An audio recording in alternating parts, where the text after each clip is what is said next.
Class 8 के बच्चों, R S Agarwal का जो चैप्टर था क्वेश्चन नंबर 7 से हम लोग आज करने वाले थे। 6 तक हमने करा दिया था। जो 7th क्वेश्चन है आप लोग यहाँ से कंसीडर कर लीजिएगा। आज किसी अर्जेंट वर्क की वजह से मैं क्लास में अवेलेबल नहीं हो पाऊंगा, जिसके कारण आप लोग यहाँ से कवर अप कर लीजिएगा। सबसे पहले अगर आप क्वेश्चन पढ़ेंगे क्वेश्चन नंबर 7, उसमें क्या क्या गिवन है सबसे पहले आपको ये चीजें पता करनी होगी। जैसे find the amount of 8,000 for 2 years compounded annually and the rate being 9% per annum। मतलब जो इसमें प्रिंसिपल अमाउंट दे रखा है वो आपका प्रिंसिपल अमाउंट कितना गिवन है 8,000। प्रिंसिपल अमाउंट कितना गिवन है 8,000 और टाइम कितना गिवन है। टाइम को हमने क्या रिप्रेजेंटेटिव दे रखा था एन, जो कि हमारे लिए 2 साल का रिप्रेजेंटेटिव है। उसके बाद से जो आपके पास R1 है, R1 का मतलब क्या है कि इसमें 2 रेट ऑफ इंटरेस्ट गिवन है। हमने ये पढ़ रखा है कि 2 रेट ऑफ इंटरेस्ट का कैसे फॉर्मूला है, हमने इसको प्राप्त कर रखा है, इसको पढ़ा है। पहला फॉर्मूला जो लगेगा फर्स्ट ईयर के लिए वो 9% लगेगा, यानी फर्स्ट ईयर में आपका कितना फॉर्मूला लगेगा वो 9% पर एनम के हिसाब से लगेगा। और जो R2 होगा यानी जो rate of interest in second year जो होगा वो 10% के हिसाब से लगेगा। सेकेंड ईयर में कितना, सेकेंड ईयर में रेट ऑफ इंटरेस्ट कितना लगेगा 10% के हिसाब से लगेगा। अब जो फॉर्मूला हमने पढ़ा था इसके लिए क्या था, P into 1 plus R, R1 upon में 100 की पावर जो 1 थी हमने पढ़ा था फर्स्ट ईयर के लिए। उसके बाद जो सेकंड था 1 प्लस R2 अपॉन में 100, उसकी पावर कितनी है 1, क्योंकि 2 ईयर में हमने इसको डिवाइड कर दिया। प्रिंसिपल अमाउंट कितना गिवन था 8,000। इसके बाद से 1 प्लस 9 अपॉन 100, 1 प्लस 10 अपॉन 100। सो ये आपका हो गया एक फॉर्मूला। इसको जब हम सॉल्व करेंगे सो 8,000 मल्टीप्लाई बाय 109 अपॉन में 100 मल्टीप्लाई बाय 10 अपॉन में 100। इसको जब हम किसी तरीके से इस इक्वेशन को सॉल्व करेंगे, जो हमारे पास जो आखिरी में जो अमाउंट बचेगा वो हमारा कंपाउंड इंटरेस्ट होगा 2 साल का, जो कि होगा 9592 रुपीज।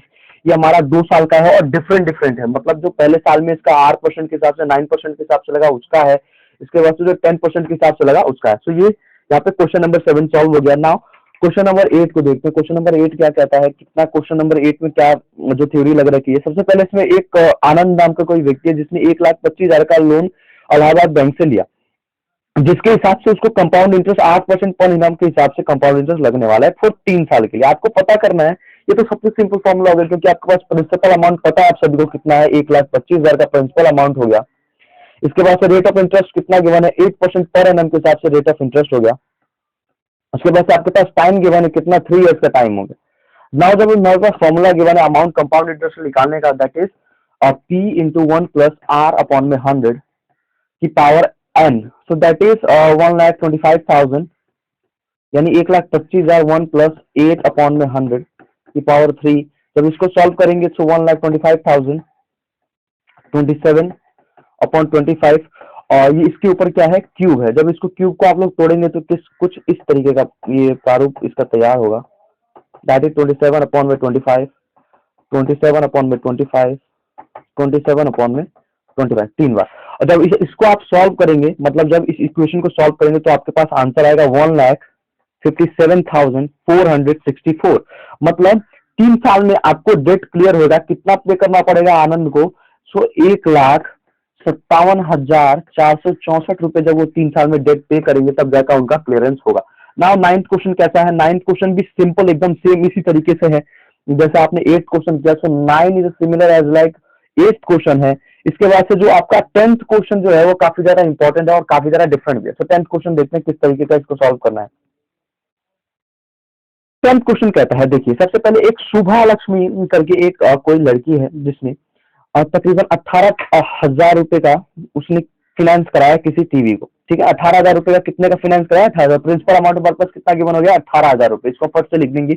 इसके बाद से उसने क्या किया, कंपनी ने जिस कहा कि आपको 12% के हिसाब से पहले ईयर में हम चार्ज करने वाले हैं, 12% के हिसाब से हम जो पहली कंपनी थी उसने 12% फर्स्ट ईयर के लिए चार्ज किया।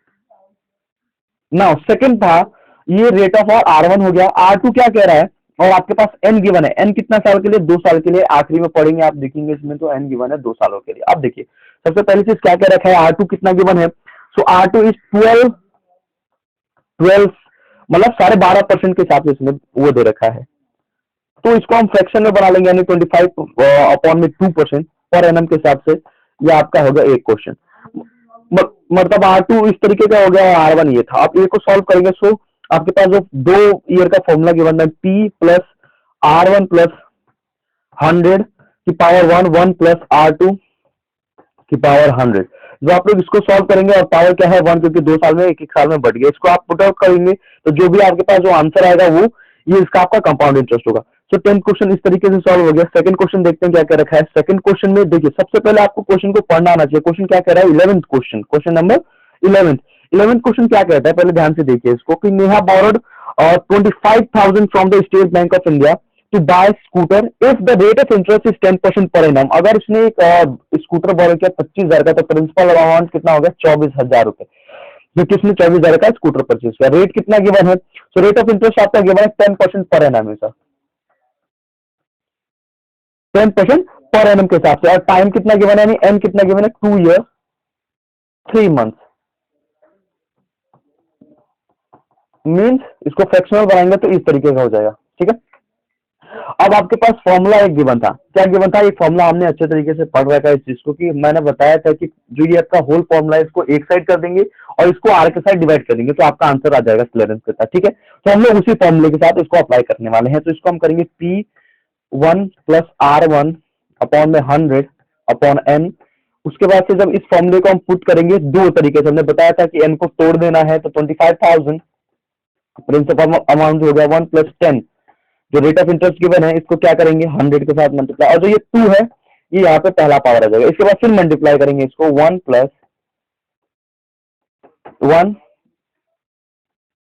अपॉन में 4, और पावर कितना था 1/4, इसमें पावर नहीं लगेगा। अब जब इसको हम सॉल्व करेंगे जितना आंसर आएगा वो आपका बैंक को देना पड़ेगा, तो दैट इज योर आंसर।